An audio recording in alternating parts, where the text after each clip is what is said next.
Alright, we've got one box.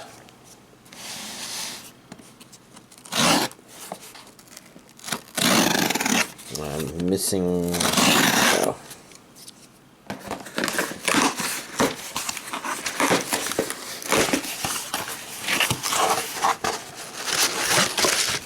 Alright, let's see. So, to begin with, we've got I'm Standing on a Million Lives, Season 1.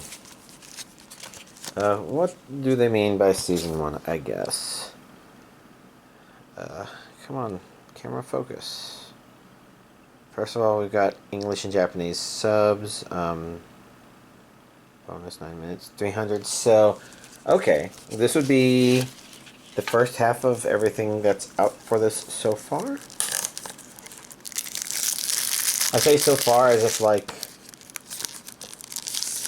okay, yeah. I guess the fact that this was arriving was why I kind of flipped through it, because I'm like, do I remember this? I couldn't remember, and then I remembered more than I thought when I flipped through it. But oh yeah, regions A and B. And I don't think this came up before, but I also feel like it was like one of the first things I watched on Crunchyroll, because I guess I didn't have it on Blu-ray DVD. Well, now I do.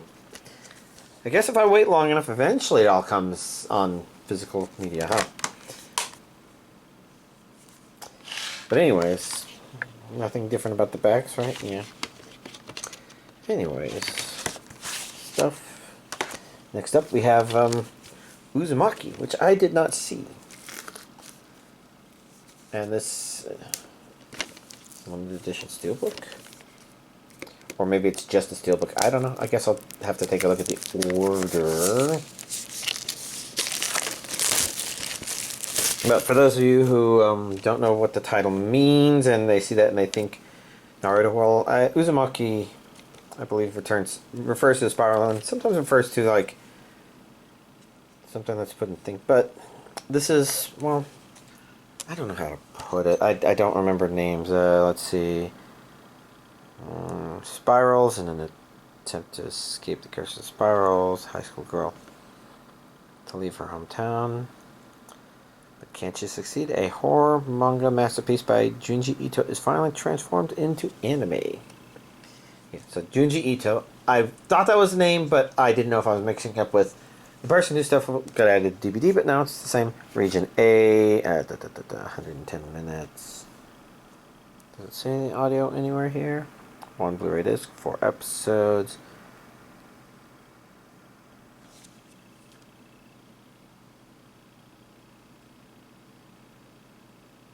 I'm trying to remember. I'm not seeing anything that's saying it for certain.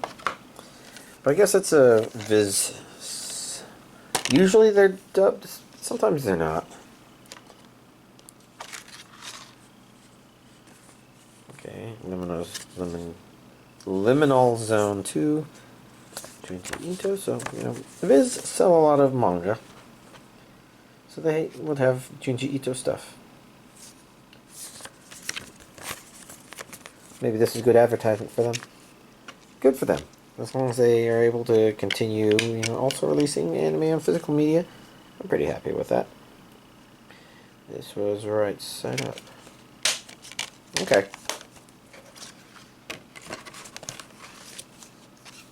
Uzumaki.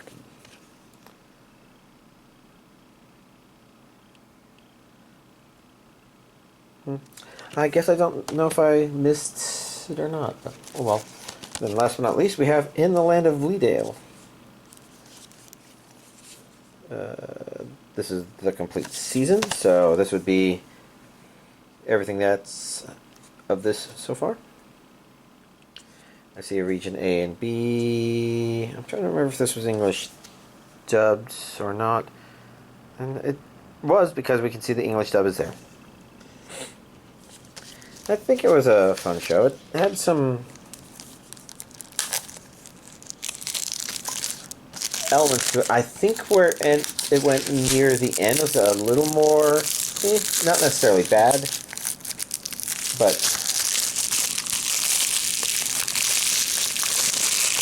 maybe not some of the same fun stuff from the beginning, I guess.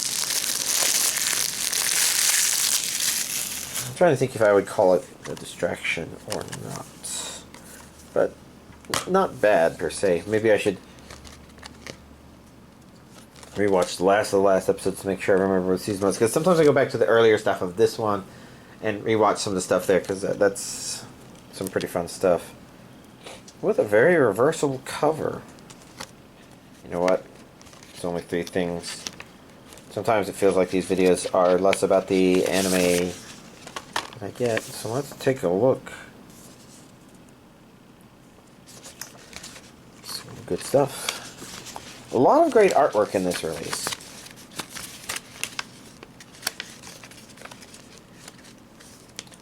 So I definitely have to give kudos to this. It feels like it's been a long time.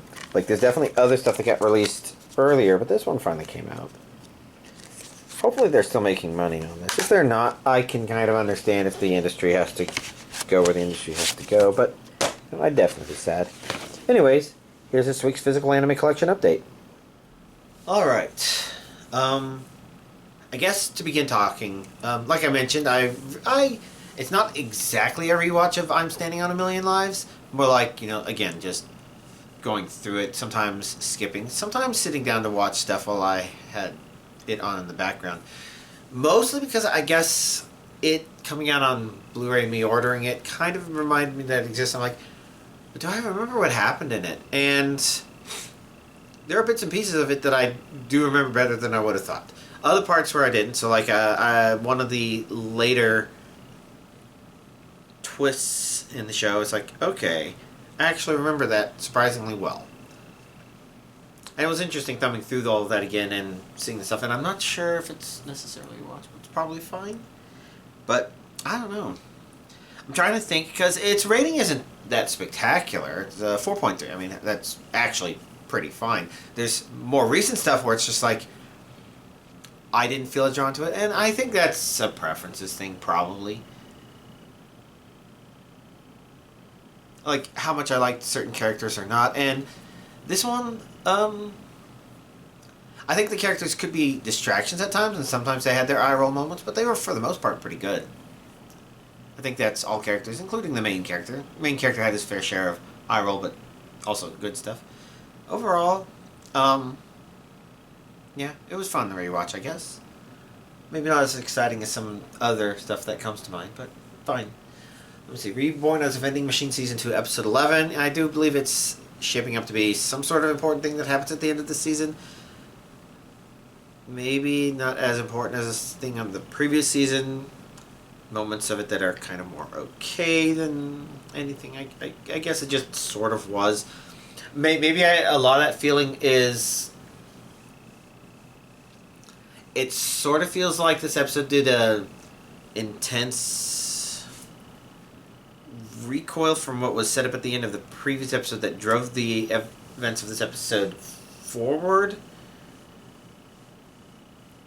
to then do some straightforward vending machine sort of stuff, and setting up for, I guess I don't know what our next episode is going to be like, but I don't know, something about it that just felt like a little bit of a tonal recoil, I guess, back into normalcy, for lack of better words. Clavatus, episode 11. Again, I'm really hoping that this isn't like the end of the show, but I'm worried that it could be. But yeah, okay. A lot of interesting things that came up, and we'll just have to see what this next episode's going to do. Not sure what else to say.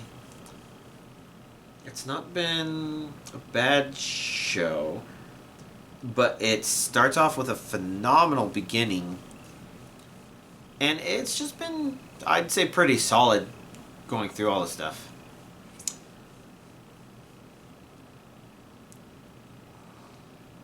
But yeah, it sort of feels like at this point, I'm definitely more interested to know if it does have a very intriguing ending or direction it's gone. I have thoughts of certain things I guess I don't really want to say. But yeah, okay. Yeah, fun stuff. Onyo Kaiten Rebirth Verse, episode 11. I guess doing more wrapping up sort of stuff. I say that as if it's not like intense, maybe. Like I say it as if it's already past the end of the show, but this is maybe the penultimate episode, assuming it's a 12-episode series, I guess.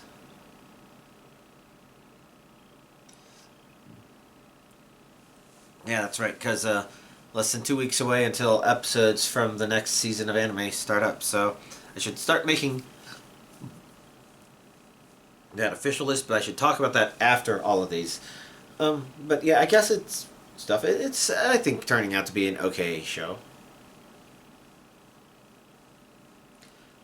I'm not sure if it's necessarily worth it, but it's probably one of those that's like, it really depends on the person. Some people may really, really, really like it, I think. Others may be a little meh. Rising of the Shield Hero, Season 4, Episode 10.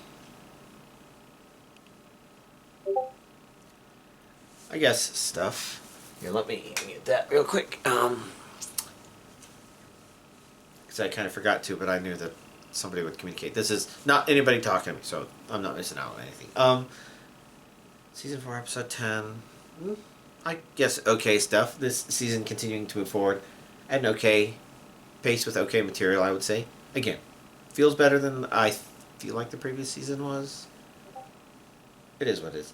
Reincarnated as the Seventh Prince, Season 2, Episode 22. I guess some entertaining, action-y sort of stuff going on, leading up to what I feel like is going to be the culmination in what this season is doing. I'm really hoping we get that in the next episode, because I can't think of much else there would be. It's definitely a little bit more focused than I guess Season 1 was in terms of the events. But yeah, good stuff. Welcome to the Outcast Restaurant, Episode 11. Okay episode, I guess. I guess it sort of feels like what the show is building up to, for better or for worse. Not necessarily bad, but sort of, I guess it just sort of was. I got some of what I wanted from it. I'm not sure if the payoff here is viscerally feeling great, but it's along the lines of what we needed, I guess, so it's okay. Dan to Dan, Season 2, Episode 23. Oh, 23. So I guess they really are setting up for like a season or core finale. And very weird episode with a lot of fun stuff that it did. Good enough. Water Magician, Episode 10. I guess this one was an episode. Maybe it's good setup for whatever is going to happen in this season or core finale. Hopefully, again, not a series finale. But I think I saw some people complaining a bit about it, and I can understand it to a certain degree, because it's introducing a lot of characters, and it's not focusing on our main character as much. And like I said, something that made it work, I think, better before this episode is a lot of that stuff was, okay, he's doing stuff that's kind of just him relaxing, sort of doing his own thing, but it was just something engrossing about him just kind of, just his whimsical stuff that he was doing. Even though they might have had other important stuff, it's like, well, I want to see him there. The show's, again, been very careful about doing that, and also doing a really good job of just making sure we understand our other characters and don't think that they were just stupid sock puppets. It's like, yes, this person's in the shape of a level 99 guild master, but never mind his history, probably wouldn't have really gotten them as far as they had. They can say he was ambitious as much as they want and show stuff, but there are huge elements of that would just not work. Anyways, well, you still have stuff like that. You Water Magician at least is, you feel like the people who are supposed to be competent actually are competent. And the people who are not supposed to be competent aren't necessarily incompetent. They just, they haven't built up that breadth of experience yet. good stuff. But again, this episode is kind of some sort of lull in terms of, I think they're trying to introduce some characters that are needed for the very end. But yeah, I guess we'll have to see. Possibly 2 more episodes to go. Dr. Stone, Science Future, Season 4, Part 2, Episode 22.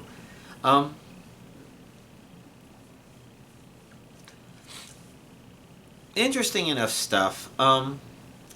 Again, a lot of the problem with this part of this show is that the science part of it is definitely a little backseat for some of the shonen-y setup sort of stuff. And it's not pure shonen like, oh yeah, let's get distracted by this cool character that we came up with and this cool character we came up with.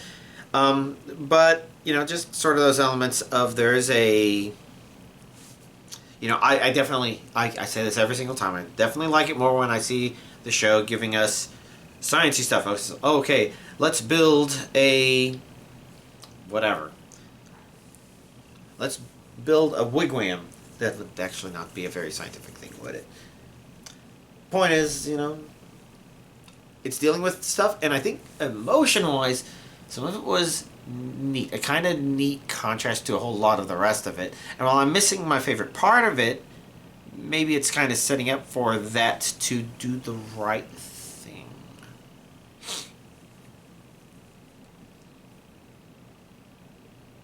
So I'm interested to see what the next episode will be, because this one was definitely about a kind of moment. And I don't know how to describe it other than that. And it might be, I think, a really good setup for maybe a sort of... Well, was it supposed to be the last of it? The end of it? I don't know. I can see why. There are some reasons why it wouldn't be. I guess I could see how they could do something that feels like it wraps things up here. But I would also say that there are some elements of this that, while they do harken back to the fundamental concept of the show,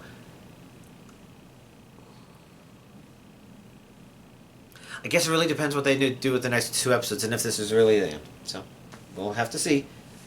Let's see. Secrets of the Silent Witch, episode 10. Ah, yes. All of that stuff done.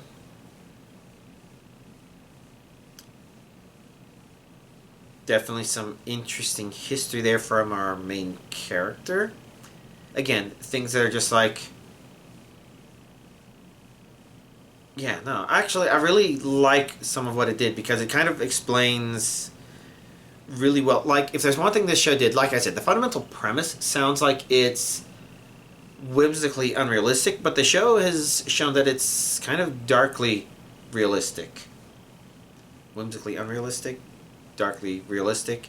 As in, like, it's giving us a whole lot of stuff, but showing why some of it worked, I think. And I don't mean some of it worked as in from a storytelling, but also from a world and character building sort of perspective. And I guess I can see it setting up something like a finale. Maybe a season finale? Maybe a core finale? A season finale isn't outside of the realm of possibility. But I guess we'll just have to see what these next couple of episodes bring. Looking forward. Kaiju number 8, season 2, episode 21. Let's see. We've gotten some...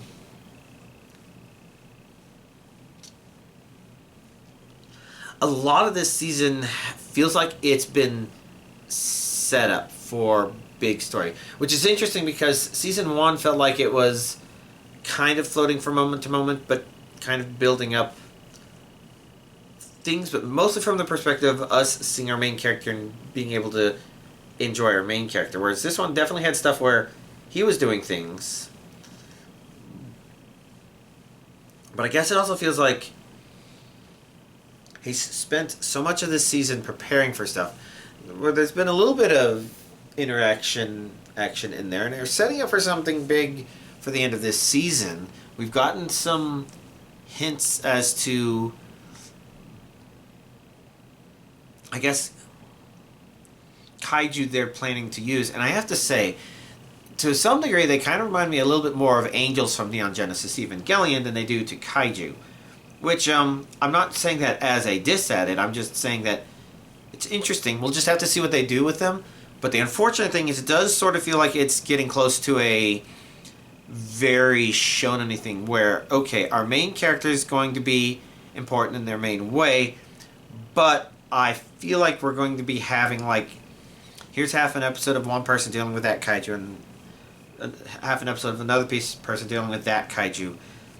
Maybe not exactly one-on-one, but it feels like it's getting closer to being something like that. Well, guess we'll have to see if it actually does that.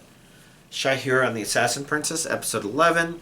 Leaning on some of that, I think deeper stuff I mentioned it hinted at earlier. Not necessarily from some of that deeper, interesting character moments, so much as why some of the characters don't feel like they are as shallow as they are kind of set up to be. And I feel like it's ending with a strong note in that regard for this episode, but, or for this season, or this series. Probably this season.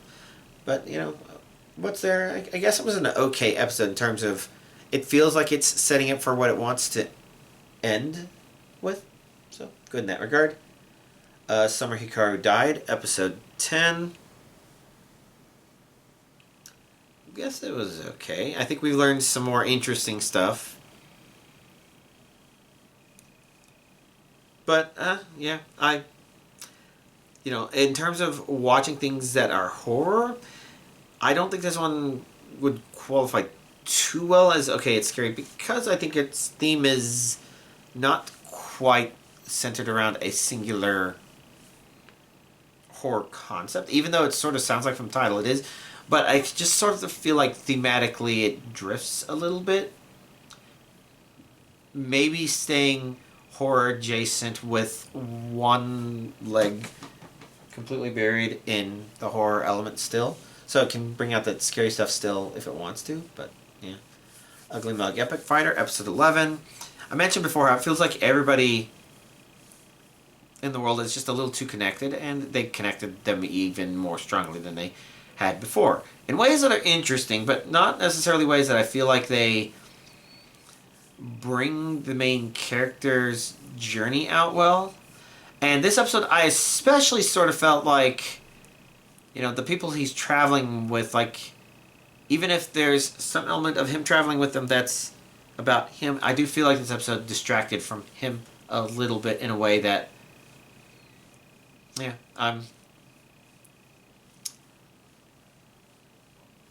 I guess what I want to have happen would probably completely... It doesn't feel like it's something the series would do, and I don't know how to describe it without spoiling stuff, but it is what it is.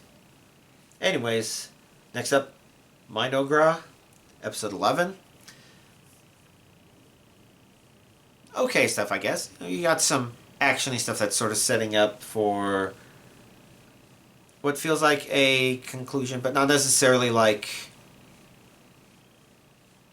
If I were to say, I don't feel like they're going to completely defeat an enemy, but I do feel like there could be just interesting world rules still coming out in good ways. So, I guess okay. I'm not sure what else to say about it. Then finally, Gachakuda episode 10, which, not sure what to think about it. I guess it just sort of feels like the episode just planted its feet in the ground and say, yeah, see, we're kind of showing you more visuals for the show, I guess. And to a certain degree, I sort of feel like, again, what I want to see is I want to see our main character get his revenge. I want to see the interesting things our main character brings to things. And I don't feel like it's been doing that a whole lot. It's set up other interesting stuff. And it's good quality stuff that it's doing. It just also kind of feels like, from a narrative perspective, it feels like it's not quite exploring the main character. It's not as bad as Jujutsu Kaisen, which, granted, Mr. Purple guy is I'm sorry, I don't remember the names of any characters on that show. Mr. Purple Guy is definitely an interesting character, and it feels like that show is more about him than our main character. But yeah. Anyways, Gotcha Kuta is definitely not that bad, but in similar regards, it might also not be that good. All that aside, if you're wondering why Sword of the Demon Hunter Season 1 Part 2 Episode 23 wasn't on here, it looks like that was delayed a week. So we're going to get Episode 23 next week and then Episode 24 the week after. I thought they were maybe going to do both episodes next week, but I misread the 22 as 229s. Or sorry, the 29 as 222s. 22 would be next Monday. But I digress. Looking forward to seeing what it does with the ending. Because they've set up something that's like, I'm not sure what to think about it. I'm not sure if I'll think about what it does, because we know certain facts about it. It'll be interesting if those facts turn out to not be facts, but I digress. Okay. And there was something else I was going to talk about, wasn't there? Probably upcoming stuff. Like, not that I have a complete list, but I did see there's plenty of isekai fantasy sort of stuff. So, for an isekai fantasy junkie like myself, that means, at least a good start. A couple of villainous things. I don't think any of those sound as great as any of the existing, some of the better ones, I guess, that I can think of. But I can say that, I'm kind of curious about some of them, and I'll probably watch quite a few of those just to see what I feel about their presentation, I guess. Let me see. There were definitely continuations of a lot of stuff. Some of them were surprising. Like, we're finally getting season 2 of... Oh, God. See, I already forgot. Fortunately, for next week, I'll be having the list together because I'll need to start knowing what my plan is for stuff that's ending these next couple of weeks and the new stuff that's starting, just to make sure I know how those all overlap. I may have a busy week 2 weeks from now. Probably not too busy. A lot of this stuff will be finished next week, probably. And other stuff will be finishing, so it might not be too bad, but yeah, we'll have to see. Anyways, yeah, I thought I remembered better what maybe would have been coming next week. It'll just have to be... Not next week, next season. It'll just have to be a next week thing. Alright, other than that, I've not been playing a lot of video games, but I did fire up VR chat, and I think I mentioned before that I appreciated how my avatar still works. And I would say I still do, but this time I spent more time revisiting some things where it's just like, I'm kind of curious if I can get closure on some of the things in there. Maybe explore some new spaces.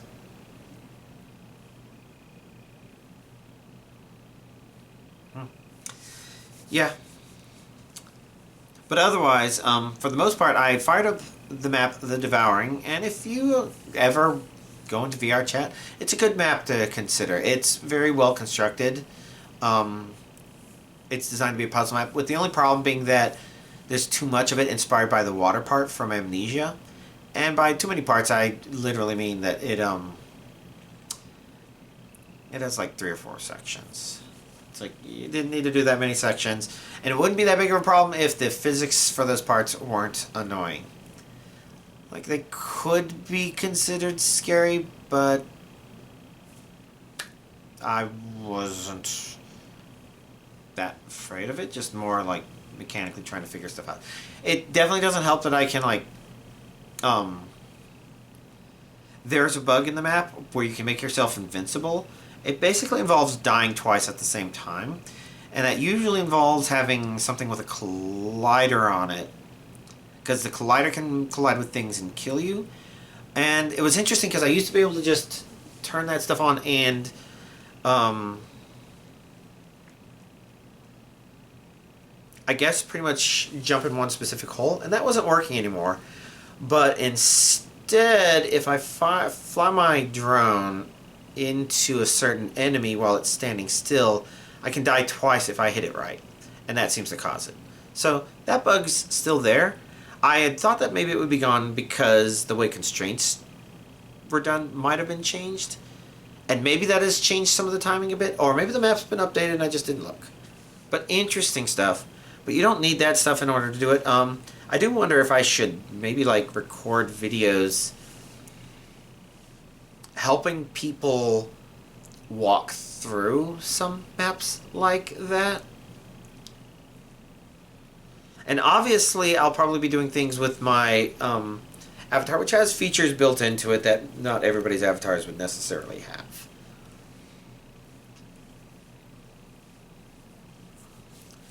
But I don't know. Part of the reason I thought that is because I went back to a map called Stormy Cave, which has a bunch of puzzles in it. And I'm like, I never did find the end of these puzzles. And it took a couple of attempts. The second time I actually had people join, nobody of which I guess knew how to get to the ending. But, you know, I was closer to the ending than I would have thought. One comment that somebody made me think of something in a different way. I'm like, oh, well, if it's what you said and not what I was thinking, then that means I should use this thing, which I've not used a second time yet. And, you know, it was really annoying because trying to Google for that sort of stuff, you can find some discussions on Reddit where people partially talk about how to get through, but not all the way through. Somebody tells you, oh, yes, I figured out the rest of it. It's like, okay, cool. I was wanting a walkthrough so that I would at least have that encyclopedic knowledge up here in case I wanted to bring somebody else and give people suggestions or something like that. But maybe I could do a YouTube video. Problem is, you know, I saw a YouTube video and there's also a problem with a YouTube video insofar as I would definitely be tempted to use some of my avatar's features. Because so far I've gotten a couple of shortcuts because of that. Well, that, and I would also use the light option because that world is so damn dark. And my avatar has a built-in incredibly bright light source for situations like that. But I digress. Anyways, what's the point of what I'm saying? I don't know. It was nice going back. And, you know, I've got other maps that I've just never looked at, and I, in my search for Stormy Cave, found a couple of other map names. I'm like, I don't know if I've visited most of these. I'll probably give them a shot. I want to see what's out there. I want to build a collection of worlds that's just like, here's big things for us to go and do stuff in. Or something like that. Or something like that. Anyways, that's me blabbering on. I kind of got a little lost in my old man memory of VR chat stuff because, you know, I also saw friends that I haven't seen in years, and yeah, I'm old. You can tell because the beard is gray. Granted, the hair isn't gray yet. I think it's not turning gray. I digress. Thanks for staying here and listening to this whole ramble. Y'all, have a nice week.